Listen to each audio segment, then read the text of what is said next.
Selamat bergabung kembali di video tutorial pemrograman dasar. Pada sesi ini kita akan belajar tentang perulangan. Anda akan diminta menyelesaikan sebuah kasus, yakni dalam bentuk program, untuk menjumlahkan beberapa bilangan bulat yang dimasukkan dan akan berhenti ketika bilangan yang dimasukkan adalah -1. Kemudian banyaknya data yang dimasukkan kecuali -1, dan hasil penjumlahan semua data tersebut kecuali -1 akan tampil pada layar.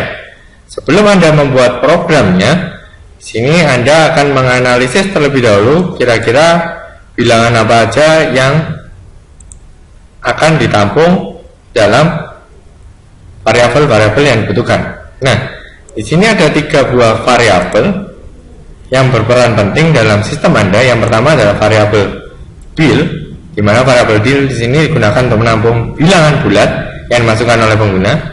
Lalu ada variabel n, di mana variabel n ini digunakan untuk menampung banyaknya bilangan yang dimasukkan pengguna kecuali -1. Dan ada variabel cml, di mana variabel cml ini berisi penjumlahan bilangan-bilangan yang dimasukkan pengguna kecuali -1. Nah, di sini akan terjadi perulangan untuk memproses atau mengupdate ketiga variabel ini. Nah, pada awalnya variabel n ini akan di-set 0 dan variabel cml ini juga akan di-set 0. Nah, setelah itu baru Anda bisa mulai membuat programnya. Anda ketikkan terlebih dahulu include stdio.h. Di sini misal kita menggunakan library stdio. Lalu Anda lanjutkan dengan main function. Main function di sini. Lalu Anda definisikan variabel-variabel tadi. Misal ada variabel bil dengan tipe data integer, variabel n, di mana n itu diinisialisasi sama dengan 0. Lalu ada variabel jumlah cml, diinisialisasi sama dengan 0 juga. Setelah itu ada perulangan. Misal dalam satu contoh ini kita menggunakan yang pertama adalah pengulangan while. Nah, syarat dalam perulangan while di sini bisa kita lihat di soal.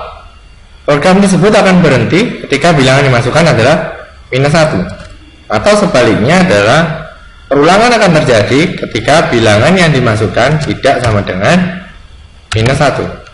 Nah, selanjutnya maka akan kita definisikan apa saja yang akan dilakukan secara berulang. Yang pertama adalah printf. Printf masukkan bilangan bulat. Lalu scanf, bilangan bulat yang dimasukkan pengguna ditampung dalam variabel bil. Lalu ada pengujian if, di mana yang diuji adalah bilangan yang dimasukkan pengguna tidak sama dengan -1.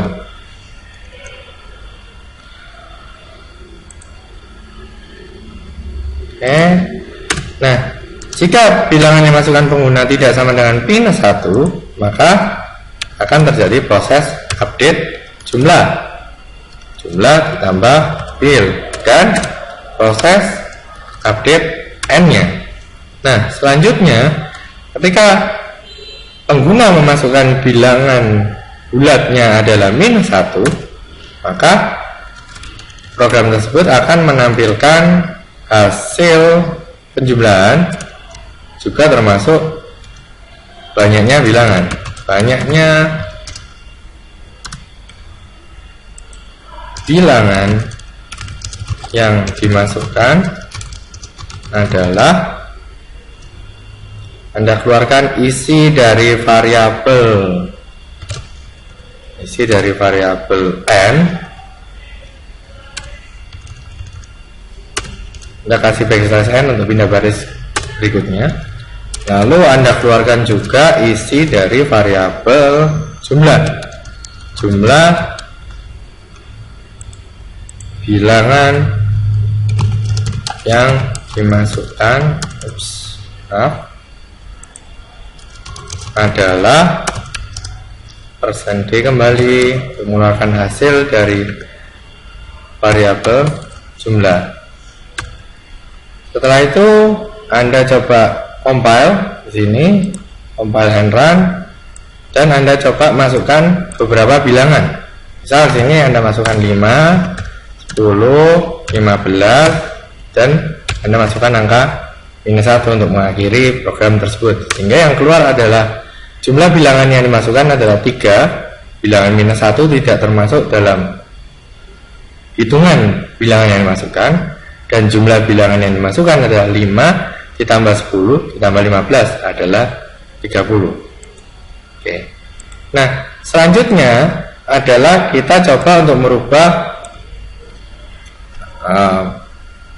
perulangan menjadi dual. Jadi yang semula ini kita menggunakan perulangan while, kita coba untuk jenis perulangan yang kedua, yakni dual. Mudah saja, Anda ganti dengan do, jadi dan while-nya Anda jadikan syarat dalam perulangan untuk do-nya. Nah, perbedaannya di sini tidak akan begitu terlihat karena pada dasarnya do itu dia akan mengeksekusi terlebih dahulu.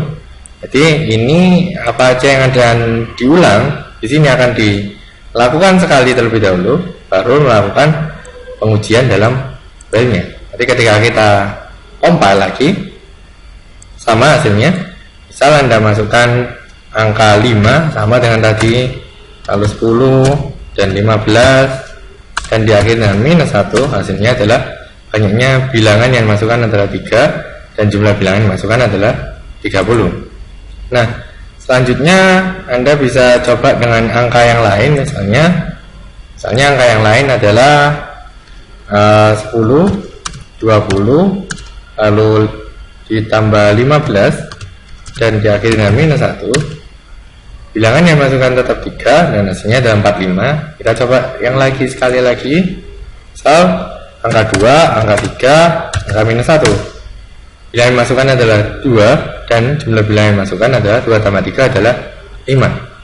Nah, kita telah belajar dua jenis perulangan, baik itu do dan while, dual serta perulangan while. Sekarang kita coba belajar untuk salah satu jenis perulangan yang lain, yakni for. Nah, untuk perulangan for ini kita coba untuk modif sedikit. Jadi misal kita akan modif soalnya adalah, kita akan modifikasi soalnya, buatlah program untuk menjumlahkan 5 bilangan bulat yang dimasukkan, kemudian banyak data yang dimasukkan kecuali -1, dan hasil penjumlahan semua data tersebut kecuali -1 akan tampil pada layar. Nah, di sini kita akan menentukan jumlah perulangannya, yakni dengan menggunakan for tadi. Saat ini kita hapus terlebih dahulu. Kita awali dengan for yang 3 variabel yang didefinisikan di awal ini kita tetapkan terlebih dahulu. Setelah itu baru kita buat for-nya. For-nya di sini adalah, misal kita mulai dengan integer i sama dengan 1, lalu i kurang dari sama dengan 5, dan nanti perulangannya sebanyak 5 kali, masukkan 5 buah bilangan, lalu i plus plus untuk increment i-nya. Lalu kita buat apa saja yang masuk dalam perulangan for ini. Misal yang pertama adalah masukkan bilangan bulat.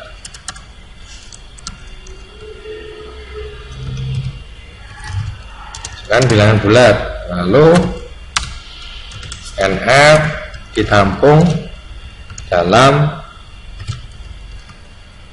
variabel bil, sama dengan yang tadi. Nah, selanjutnya ada percabangan juga sama dengan tadi. Percabangan, apakah bilangan yang dimasukkan itu tidak sama dengan -1? Jika tidak sama dengan -1, maka dia akan menghitung jumlah bilangannya. Jumlah bilangan sama dengan variabel jumlah yang semula kita inisialisasikan dengan 0, ditambahkan dengan variabel bil yang dimasukkan jika bilangan yang dimasukkan tidak sama dengan -1. Demikian juga untuk banyaknya bilangan n, variabel n nya akan kita update, kita tambahkan 1, kita increment jika bilangan yang dimasukkan tidak sama dengan 1. Nah, selanjutnya baru kita compile kembali. Kita coba masukkan angka. Misal kita masukkan angka 10, kita masukkan angka 5, kita masukkan angka 20, lalu kita masukkan angka 25 kembali. Selanjutnya kita masukkan angka -1. Maka banyaknya bilangan yang dimasukkan adalah 4. Di sini dari 5 bilangan yang dimasukkan ada 1 bilangan -1, maka banyak bilangannya akan berkurang menjadi 4. Dan jumlah bilangan yang dimasukkan adalah 60. 60 sini diperoleh dari 10 tambah 5 tambah 20 dan ditambah 25. Dan bilangan yang terakhir di bilangan -1 tidak ikut dalam proses penjumlahan bilangan-bilangan yang dimasukkan. Kita coba contoh lagi, misal kita masukkan angka -1, -7, 8, -1. Nah, dari 5 bilangan tersebut, maka yang diakui banyak bilangannya adalah 2, karena ada angka 7 dan angka 8 merupakan angka-angka yang bukan -1, sehingga ada 2 angka yang bukan -1. Lalu jumlah bilangan yang dimasukkan adalah 15, di mana hasil proses penjumlahan dari 7 dan 8. -1 tidak diikutkan dalam proses penjumlahan dari angka-angka yang dimasukkan tersebut. Oke, sekian untuk video tutorial di materi perulangan. Kita akan bertemu lagi di video tutorial berikutnya untuk materi array. Terima kasih.